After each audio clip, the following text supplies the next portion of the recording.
Hi, I'm Larkin Swain. Welcome to Sanctuary, an ongoing conversation for seekers like me who want to dive deep into the meaning and power of the temple. These are expansive, transparent, and sometimes challenging conversations with thoughtful and wise people about the history, the symbols, the rituals, and the experiences that make up temple worship. I have a lot of questions. Maybe you do too. Welcome to the journey. Hi, Sarah. Welcome to Sanctuary. It's so good to have you here. Thank you. I'm surprised and so grateful to be here. Yay. Yeah, we were just talking a little bit about how, yeah, we're so excited to invite the whole spectrum of perspectives and experiences with the temple. So I'm excited to dig into your personal experience, and just learn from you for a bit. So I would love to actually start with that. Would you be willing to just kick us off with sharing a little bit about your temple journey, your relationship to the temple, what that's looked like for you? Yeah, absolutely. So I attended BYU, and I remember as like a freshman and a sophomore, I tried to go to the Provo Temple once a week. I would walk from my apartment and go to the Provo Temple and sit in like a very long line to do baptisms, Mhm. and then do baptisms and then go home. And it was this like weekly ritual that I had. And then I stopped doing that after a while.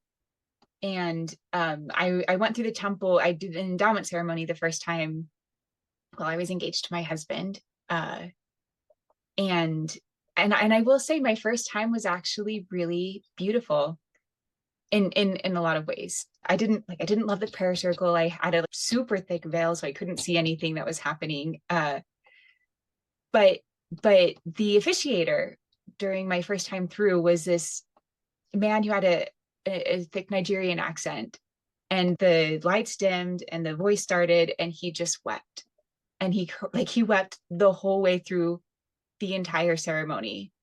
And that was just incredibly powerful, to see this human guiding me through these rituals that were strange and unfamiliar, but who just like had this deep belief in them, and who felt their power in a really, really clear, like incarnational way right in front of me was really powerful.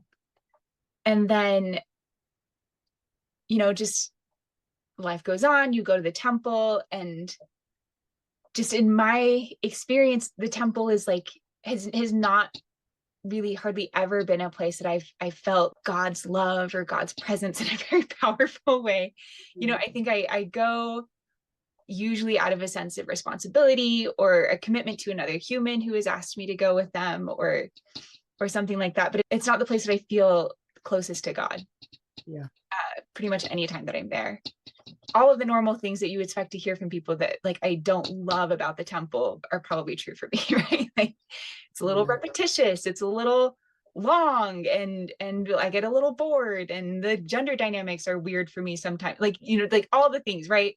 And it's been many, many years of feeling really angsty and like I'm doing it wrong, and hearing people like, I implore you, go again. And all of that coming from a really lovely, wonderful, heartfelt place. And it's like I said, it's been many, many years of all of that to come to a place where I actually feel really comfortable with my Mm. temple experience of it not being the place where I feel God's love the strongest, but recognizing that that is the reality for a lot of good people who I deeply respect, and feeling at peace with that sort of tension in reality. Yeah. Funnily enough, I actually can relate to that a lot. Although, except for my endowment, I love that yours was so beautiful. I was the one weeping, and it was not for a good reason. But that sounds so tender. Curious, did you go through the endowment kind of more just in preparation for a wedding? Or for you, it was like, I want to do this for myself? Or was it more in connection to this is the next step? This is the step Right. before marriage. Yeah. So when I went through the temple, there was still, I feel like, rules or at least culture around like when you were permitted to go through the temple. Got it. Okay. So it was pretty shortly before I was married. Like I went through, and then within a month I was married. Okay. Um, and I will say, like, my temple experience on my wedding day was also not great. Like it was, I think every single temple in Utah Valley was closed besides the Draper Temple. Mm, And so it was just a factory. They were like churning us through every mm, step of the wedding ceremony, and it was rushed and stressful. And again, I was feeling weird about different parts of it. And so, there's this great Christina Rossetti poem, actually, mm. where she talks about how she really feels like she should be feeling something deeply, but she's just not. And it ends with begging God to make like Moses and strike a rock, make me weep, because I should be weeping right now. And I think that was often my experience at the temple, is just I should be feeling this in a way that I'm just not. And I don't know how to like heave my heart into my mouth, how to like force these emotions that I just don't experience right now. Wow. So interesting. I actually was just speaking to one of my dearest friends about this just before I got on this call, this experience of desperately wanting to feel something and doing all of the things and wrestling and praying and going to the temple, and just there's this deep grief that comes from not feeling what you feel like you should be feeling, and a process of reconciling with that. And I definitely have experienced that. That was my first temple experience, and has been a lot of my temple journey. I've wrestled with a lot of elements of the temple. There's been a lot that I've pushed up against, a lot of things that you've mentioned, and it's hard to not feel like you're doing something wrong or there's something wrong with you. And yeah, I think that for me, I had to come to a place where I just had to change my expectations of the temple experience. And for me, I feel God's love most when I'm out in nature, when I'm connecting with people, when I'm having, these heartfelt conversations.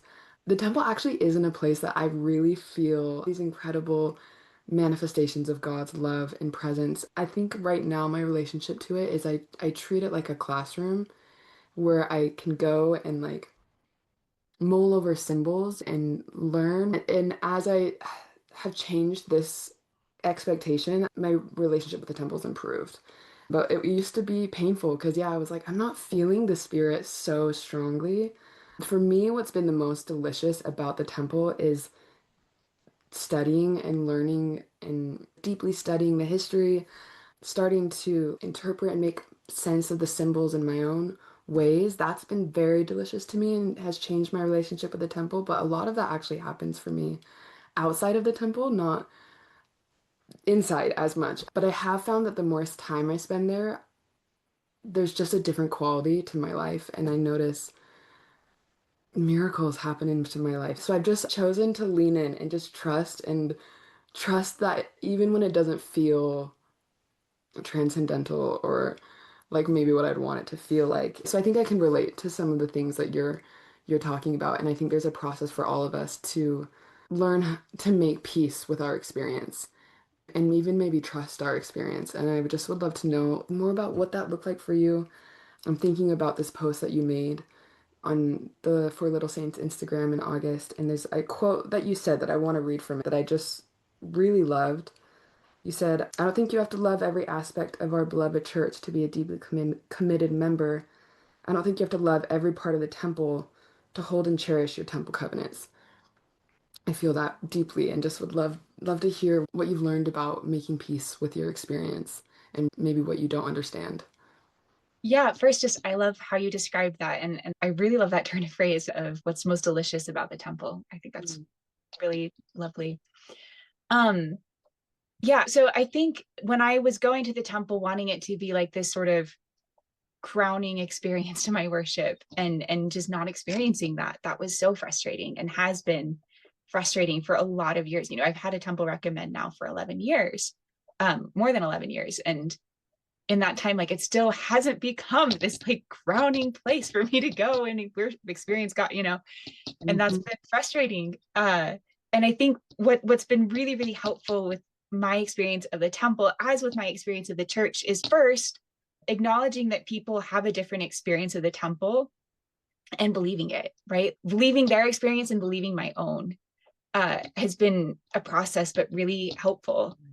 It feels similar. I took my child to a Catholic church a while ago, and helping to educate him about what this space means for people, about what these prayer candles mean for people, and sort of holding the reality of their experience while also trying to foster a sense of identity and space for his own experiences. It feels resonant, right, with my own process of recognizing what this space means for other people, as well as what my physical experience being here is. So I think that's been helpful. It is just making space for a lot of experiences, including my own. I think the other thing that has been helpful is finding things that I do sincerely love and appreciate about the temple, and that they don't have to be like all of it, right? Like, it doesn't have to be the temple, capital T, is the best place, my favorite place. That there can be small things that I see and appreciate, and that are real, like also part of my experience. It doesn't just have to be this angst that takes over the entire session experience for me. And that's been really helpful. And one thing that I really love about the temple is this sort of massive, I think, impossible project of finding every single name in history and bringing them to this sacred space and saying them out loud and calling that name sacred is actually like profoundly beautiful to me. And that was something that my Jewish PhD advisor pointed out, right? So I think that exterior perspective has also been helpful in seeing the temple with new eyes and fresh eyes, and sometimes other people's eyes. I love that. This taking on this project, this impossible project of gathering every name in history and saying their name in sacred space. I think that is something that we are good at, is like embarking on these impossible projects. And I'm thinking about this letter that you wrote to your son, called Covenants by Immersion, that was published as an article in Wayfair, that, first of all, I read twice and I wept both times. It's so beautiful, and I'm going to attach it in the show notes because I think everyone needs to read it. And it was such an honest, refreshing way to look at these covenants and promises that we're making. And you speak of this reality that your son is likely going to choose to be baptized because of the family he was born into and the religion he was born into, and is going to make promises that not only does he not fully understand at this point in his life, but he surely will not be able to keep. And I'm thinking about the way that we embark on these tasks of the impossible, which is to keep these promises, to make promises we know inevitably we're not going to keep. We're going to fail at keeping, and yet we choose to embark on that task anyway. And you explore in this letter, like, what's the point of making promises you know you're not going to keep perfectly? I'd love to hear your thoughts on that and what that means to you right now. What purpose there is in doing that. Yeah. So I wrote that letter to my son. He's turning 7 this year. And just kids are so interesting because you see like so much of yourself reflected back at you in a child. I think, including, I feel like this word gets a bad rep, but sentimentality, like the necessity of sentimentality in religious experiences. I think we don't pay enough attention to our emotional experience of religion. And I think kids are really helpful for that, right? Of like distilling these core values in a non-cerebral way, in this really emotional, sentimental way, because that's actually what I think often reaches our hearts instead of just our minds. And so looking at this precious little boy who I made, right? Who I've distilled my whole soul in, and looking at this thing that he's going to do that I've done that has defined my life and caused so much joy and meaning and frustration and feelings of unworthiness, and knowing that he's about to embark on that as well. And what can I tell him? Like, how can I prepare him for this when he's 7 years old? It feels like a big responsibility, a big, heavy task. And what do I want him to know? So from that vantage point, again, I think this coming at the temple or these covenants from new places with new eyes is just really helpful, and I think animates them in useful ways, but ways that also like draw out some of these tensions and difficulties. So for me, I think, I had no idea what I was getting into at age 8. Like I chose to be baptized, but the vitality of that choice is, I think, a little bit questionable when you're 8. When you're born into this family where everybody gets baptized and they've like already scheduled the baptism date, and then I think it feels similar, right? When you go to the temple and you make these covenants that you like, hopefully the covenants before you come to the temple, but there's still this large amount of like, what am I actually consenting to? Because how can anybody do this, right? Like, how can anybody render all that they have and are to this work of God on earth? We can't, right? Like, all of us will fall far, far, far, far, far short. And I remember actually bringing up this idea in a Relief Society class years ago, and this like wonderful, faithful, good sister missionary raised her hand and responded, God will never give us a task that we're not equal to. And I think there's maybe some reality to that. Maybe the expectation is that we will actually be able to do this perfect work, but I haven't done it, and I don't anticipate being able to do it maybe ever when I'm alive. And so, yeah, I think all of these feelings were swirling around in my head again as I'm watching this beautiful little boy who is so like me, and that he is so anxious to do well, to do good, and devastated when he falls short, and so upset when he misses the mark. And I think one thing that I have learned from trying to keep my temple covenants is the utility of failure. The utility of falling short, and of having to come back to Christ again and again and again and say, still haven't done it. Like, what can I do? And the point that I've come to in my life and in that letter certainly is that actually, I think the point of making our covenants isn't to keep them perfectly, right? That I think part of the point of making our temple covenants is to enter into this relationship with a Christ who knows that we will fail, right? Where that relationship is predicated in part, I think, on our failure, on our insufficiencies and our imperfection and our humanity, our deeply flawed, beautiful humanity, and the reality that we're completely dependent on a savior to save us and to make us whole. And so I think when we think of our covenants less as like this thing that we totally understand and that we are completely ready to enter into this commitment, because we're not, none of us are, none of us ever will be, I think, but rather is this desire to come in more fully into this relationship with Christ. I think that actually does feel like something that even a child can do, even without completely understanding what that means or what that looks like. Because the reality is, I think actually none of us do, right? Like, none of us fully understand our temple covenants. None of us fully understand what this bottomless relationship, the depths of this grace that we've been offered is. And again, I think something that children offer us is that children are, I think, far, far better at living with uncertainty and living in a world that they don't completely understand than we are.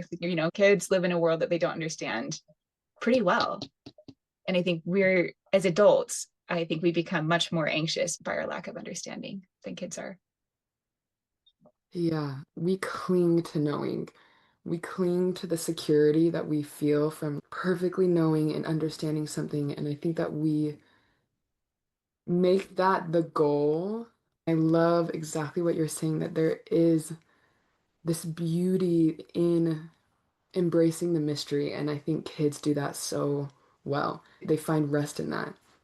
Yeah, well, not just beauty, but I think I really do believe in a living church and in living covenants, right? Covenants that change and break in a little bit as we live them. And I think for that to happen, like, we have to leave space to be surprised. For, again, a great Dietrich Bonhoeffer quote, where we have to put ourselves in a position to be surprised by God. And I think that is actually a skill, right? Like, I think going to the temple, I can go in feeling like this whole experience is going to be really boring and not worth my time. And then there's no room for anything else, right? Similarly, I could go to the temple feeling like I know what the temple means, I know what all of this is, and again, there's no room for any kind of surprise. And I think the moments that I have actually had a really beautiful experience or found something that I really love at the temple have been moments of surprise. I think that's actually maybe how God usually communicates to me, is by startling me or surprising me with something. Yeah. Yeah, I love that. And I would really love more of that for all of us. I think that there's a great anxiety that so many of us experience when we don't understand something because of how highly we value knowing. But I've found so much peace in leaning into the unknowing and exactly that, letting myself be surprised and just staying curious and finding a sense of excitement for how much I don't know instead of concern. I want more of that for our community because I see that it's burdensome for a lot of people to feel like I should understand this so much more, or that doesn't make sense to me no matter how like hard I try, it's just not clicking, and then feeling like there's something wrong with them because of that. And I think I have felt in my own journey God really inviting me to trust in the unknowing and to trust in the confusion and the wrestle and to lean in instead of shrink when I feel that way. Yeah, well, it's scary too, right? Like, I think there's actually a lot of not just discomfort, but fear in leaning into something that you don't totally understand, or making a commitment that you like can't fathom fully, or asking a question that might not have an answer. Mm. I think that's actually a really scary and brave, courageous thing to do. And I think God will always meet us in our moments of courage. Yeah, I love that. I wonder if you would be willing to share. There was a little story that you shared in this letter about the prodigal son. It's like an alternative version of the prodigal son. Would you be willing to share that? Because that felt so powerful for me to read, and I had never heard it before. Do you remember it well enough to share Yeah, it? yeah, absolutely. So this is a story that Josh, my husband, actually told me once. It's like a midrash fan fiction version of the prodigal son. And in this version, there's a man with two sons, and they have a beautiful, wonderful life, and they're very happy. But the youngest son is also restless. And so he asks his dad for his entire inheritance before his dad is even retired, essentially saying, I wish you were dead already. Give me my money now. And so he takes the inheritance and he goes and he wastes it on riotous, frivolous things. And he finds himself all of a sudden totally destitute. The money is gone, friendships have dried up, and he's sleeping on the ground in a barn somewhere with some pigs, which are considered ritually unclean animals, right, in this tradition.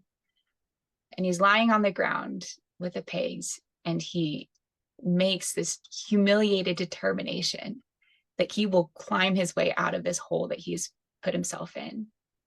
And so he works very hard. He finds a job raising these pigs, and he works hard and eventually gets a promotion. Right now he's watching the pigs and the goats, and then the chickens, and then the other servants. And finally, after like 30 years of working, he's earned back the inheritance that he wasted. And he goes home that day to his dad to pay him back this inheritance that he took when he was too young, when he was too silly and too foolish, and to pay him back and to thank him, right? As pay him back as a form of thanking him for this inheritance that he was given. But when he goes home, his father isn't on the doorstep, right? He's not watching for the son to come down the road because his father is ill. His father is old now. His father is inside on his bed, about to die. And the son goes into the house and finds his father. And he says, Father, I've come back to repay you the inheritance that I wasted. And now that I've worked to earn it back, I know what it cost you to give it to me. So thank you so much. And his father responds and says, My boy, I'm dying. Why would I need your money? I don't want your money. What I've wanted every day for 30 years was you. I missed you. We could have had 30 years together. Why didn't you come back when you first had troubles? And the story ends with the son weeping bitterly in the father's hands. So it's this incredibly depressing story telling of the prodigal son. But I think the point that I draw out of it for my boy is that you can work for 30 years, right, to keep these covenants. You can maybe you can even do it perfectly. You can fast for 2 meals or for 24 hours even, right? Like you can get to church 10 minutes early. You can have like 100% ministering record, and you can still completely miss the point, because the point of making these covenants isn't to like keep them perfectly. It's not to balance a checkbook. It's not to get everything right. The point is to have a relationship. And without that relationship, I think you haven't actually kept your covenants, or at least you've missed the point of keeping them, of holding them sacred. That story makes me tear up. I see myself so much in that. That's such a great alternative version that, yeah, just holds such a deep teaching. I've always really related to the story of the prodigal son because honestly, it parallels my life more than I want to admit to myself. My life really followed that pattern. Like when I was like 15, 16, I went off to go live my own life and live life the way I wanted to go find freedom, right? Like this idea of what I thought freedom was, and I just lived such a rambunctious life. And, for years didn't have a real relationship with God and took on life on my own. And it's very burdensome to take on life on your own without the help of a God, really. And I did that until I burnt out my resources, until I couldn't take another step forward. I was so drained of just trying to manage my own life and my own pain on my own. And it was so confronting to finally be faced with my own inadequacy to create the life that I wanted for myself. And finally realize, like, okay, I actually need not just a God, I need heavenly parents and I need a savior. And was humbled enough by my pain to open up to the possibility of that kind of relationship and that kind of help, and eventually made my way back into the LDS faith, and then was faced with this new standard of living, a much higher standard of living. And I started making covenants and a new vision for life and for what kind of person I could be and what kind of world this could be was offered to me. And it was beautiful, but I once again was like overwhelmed with how inadequate I am to create that and to live that and try to do it on my own again, carry this weight of feeling that it was my job to get it all right and to live it perfectly and to meet the standard. And then once again kind of had this moment of remembering, like, I can't, and that's not what's actually being asked of me. I just feel the Lord is offering us this invitation to see how much we need him. And it became even more clear to me when I realized that this standard, this gorgeous high standard for myself in this world, is something I could never do on my own. And I desperately need him. And that's what it was about all along, was coming to that realization at ever deepening levels and developing a relationship with him. Yeah, I think that's so beautifully said. I think my experience of making covenants is like sinking further and further into debt, right? Like of finding that I'm even less worthy now, right?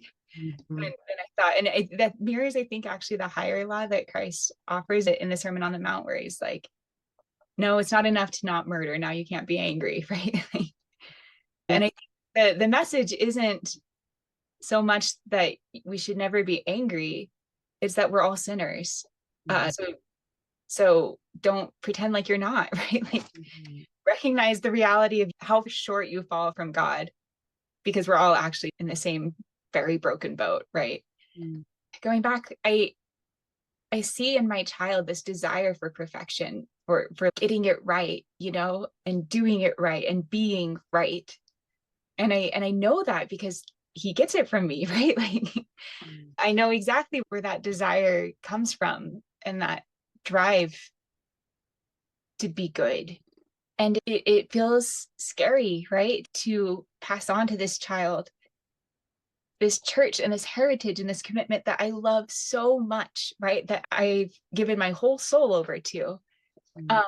And to hope and pray that he'll find the good parts and that they'll save him like they've saved me, and that he'll also be comfortable with this church being less perfect, right, than he wants it to be, and with himself being less perfect than he wants to be, and not feeling like he's drowning in that debt or that inadequacy, but that he's sanctified by it, right? That he's saved and that he's able to find his way back to God's grace. And that feels really risky. That feels really difficult.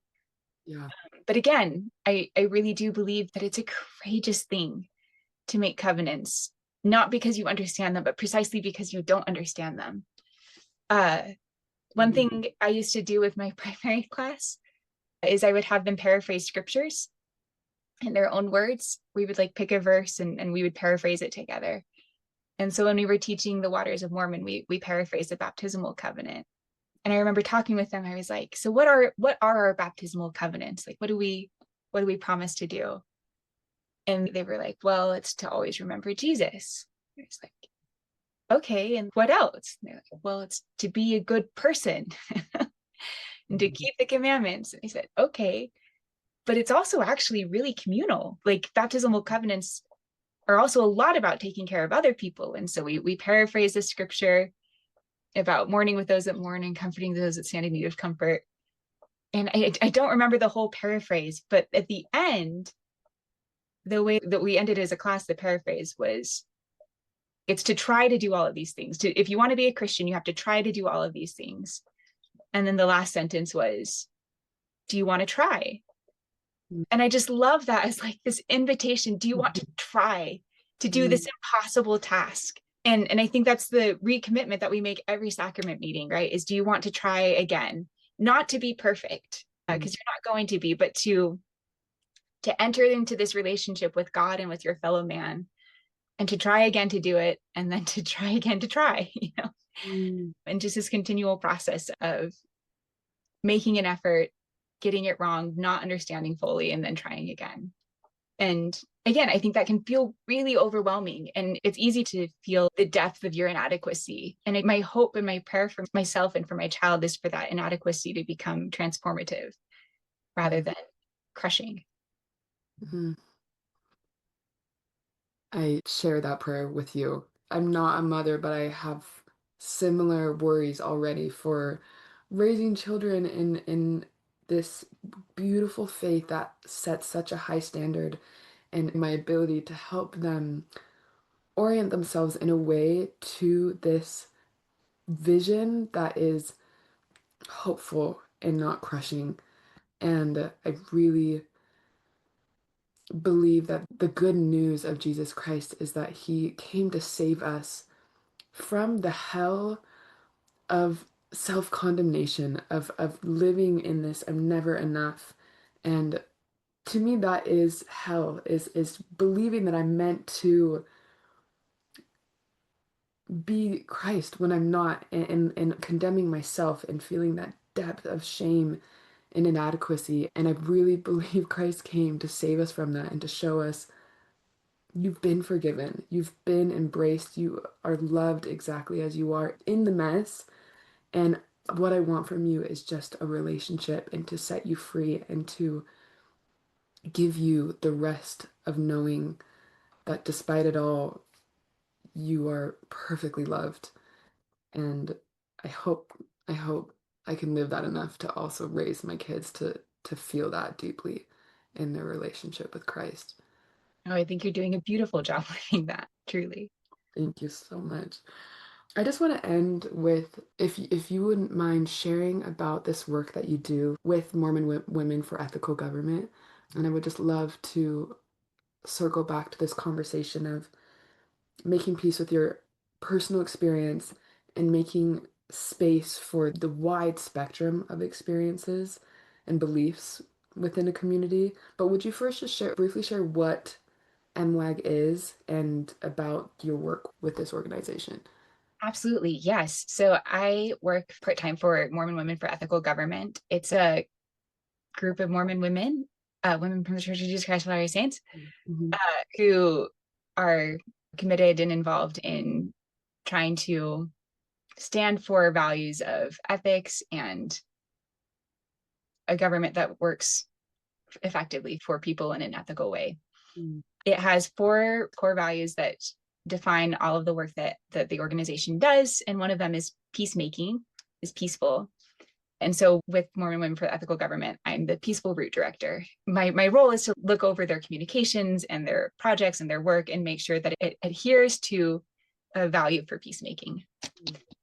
And I came to the organization after working actually on several films that dealt with peacemaking as a topic. So one of the films that my husband and I co-directed is called The Basement Talks. And it's about these 6 women who were all activists in the abortion debate in Boston on opposing sides, right? So there's 3 pro-life activists and 3 pro-choice activists, and those terms are important to them. That's how they define themselves.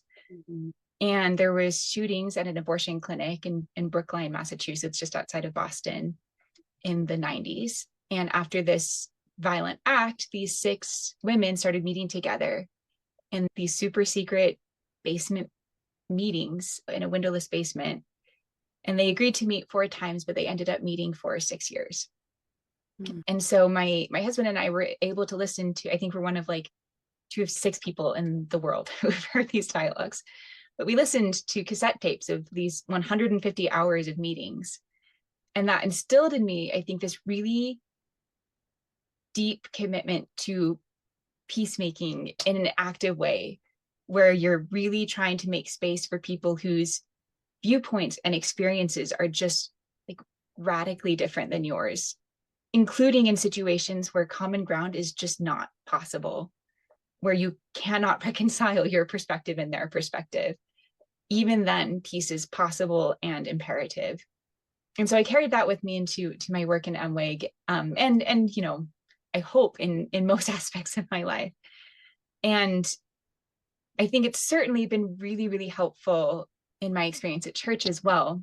We currently live in my mom's childhood home, which Mm. is a farmhouse in very, very rural Idaho. Our community, it's got a 2-room schoolhouse, which is the same one that my mom and my grandma graduated from. Mm. And it has a post office, and it has like significantly more cows than humans. And that's about the extent of our amenities, right? And we moved here. We moved to this farmhouse from Boston, where I was attending this East Coast social justice, like very, very liberal, progressive university. So I've lived in these very different sorts of places and interacted with people across very different social, political, ideological positions. And I think living and being deeply immersed in these different communities has helped to clarify for me the reality that I think people are just astonishing, right? That people are amazing, and that most people, whatever their ideologies or perspectives or experiences, most people are actually really committed to trying to be a good person.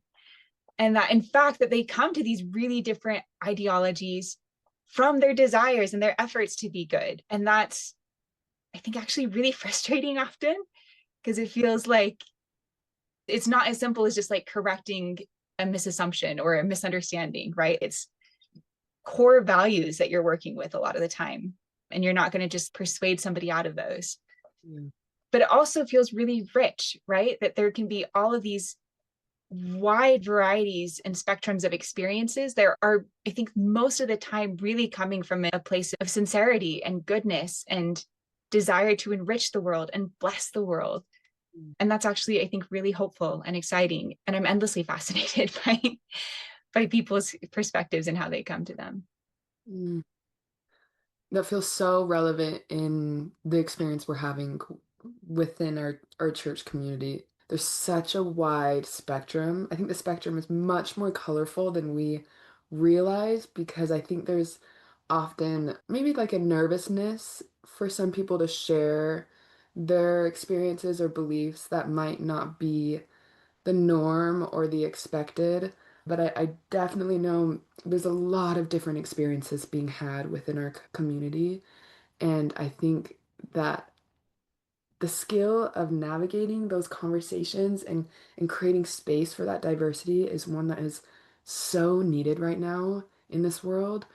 I think it's the skill we all could develop more. And I really hope to see that more in our community. I mean, like that's always true, right? Like we could all always be better peacemakers. That's another way in which we all fall short of the glory of God all Yeah. the time. But I also think one thing I've been realizing recently is, well, we're all like pretty bad at this, like this is something that we all need a lot of work on. I've also started to realize like small ways in which I think people actually are trying to make space for more perspectives. So, like my family arrived in this small branch is an anomaly, right? Like we're not farmers. We have no history of farming. Most people here are really, really public about their politics. I think ours are different. And I think it really would have been easy for people here to be like, this is the last thing that we want in our valley where we've achieved this like really nice homeostasis, right? But I see actually all kinds of ways in which my branch here has reached out to my whole family with love and affection and a desire for a relationship that's been really moving. Even small things, right? So my husband was out of town for like 3 weeks filming a documentary abroad while I was pregnant and had our two little kids. And this older couple in the branch came over to me and he was like, we really want to babysit your kids this week. And it's this like, couple that's much older than me who certainly are years past having small kids around their house. And the man said, and we want to do it so that you can go to the temple, which was so sweet. And also was like the last place that I would have picked to go, right? Like in that moment, I would love for somebody to watch my kids so that I could finish getting like my dissertation work submitted or so that I could clean my house or take a nap, right? Like like so many things that I would have put before going to the temple in that moment. And I'm not sure if my face betrayed something or if it was just the wife had a fuller sense of the situation, but she was like, or so you can do anything else, right? And it was just like this really gentle but really meaningful to me moment of this is where we would choose to be, but we recognize that might not be where you would choose to be right now, and that's also totally permitted currently. And so I think it feels like the church is really it can feel like the church is really ossified or the people are really ossified and that there's no space for diverse perspectives. And I've been there and that feels frustrating and really defeating, that it feels alienating. I think alienation is something that probably everybody experiences in the church at different times. And I don't want to be unsympathetic to that. And I also really do believe that most people are trying in their own small ways to make space for other people and other experiences. Or even, and if they're not trying, I think it's not out of a place of goodwill. Usually I think it's just because they honestly don't know how. And so it's not easy, it's peacemaking is never easy.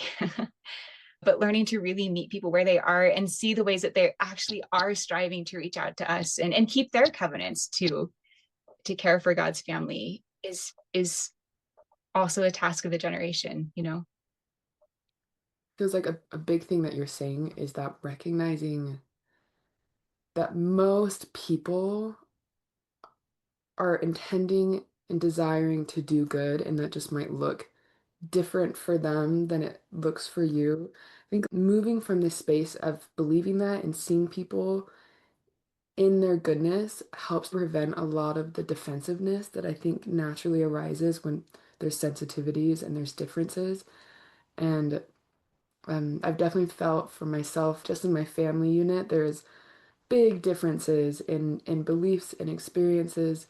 And I've found that the most peaceful way through that is just assuming that everyone's doing their best and wanting to do good.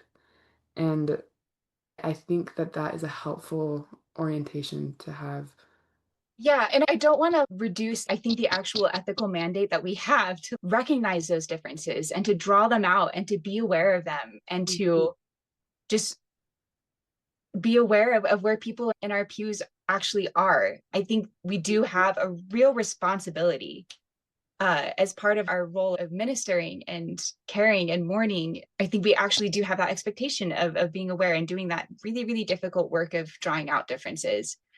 And yeah, I think just understanding that most of us aren't that good at navigating conflict.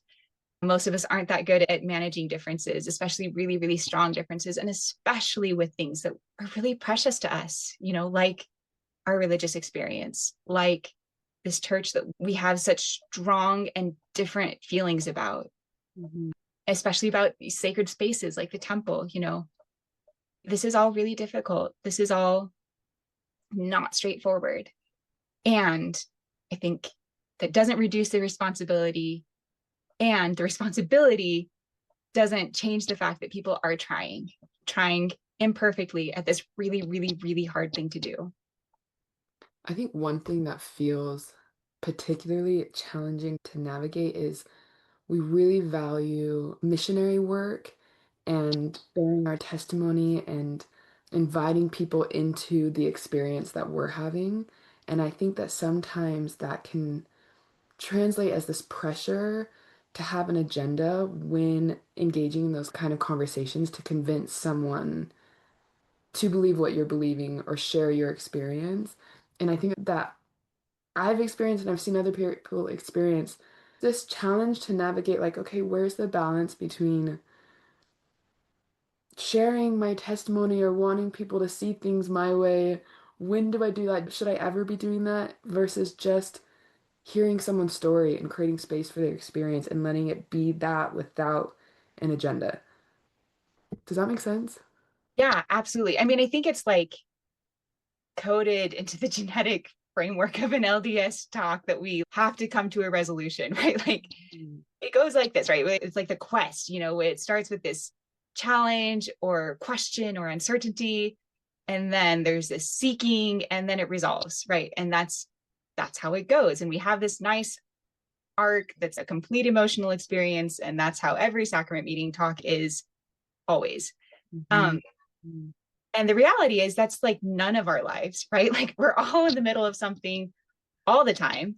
None of us have actually resolved everything, but it's just a lot harder to speak from the middle of things, right? Like it's not a complete emotional experience and it's messy. And when most of us are in the middle of things, mostly we just want to be out of the middle of things. And so I think it's hard to get people talking before the resolution, right? Before they've come to a place of peace or comfort. And so I do think that's something that we should encourage is helping draw out voices of people who haven't come to all the answers yet, or come to their own answers yet, which again is actually all of us in different ways on different things.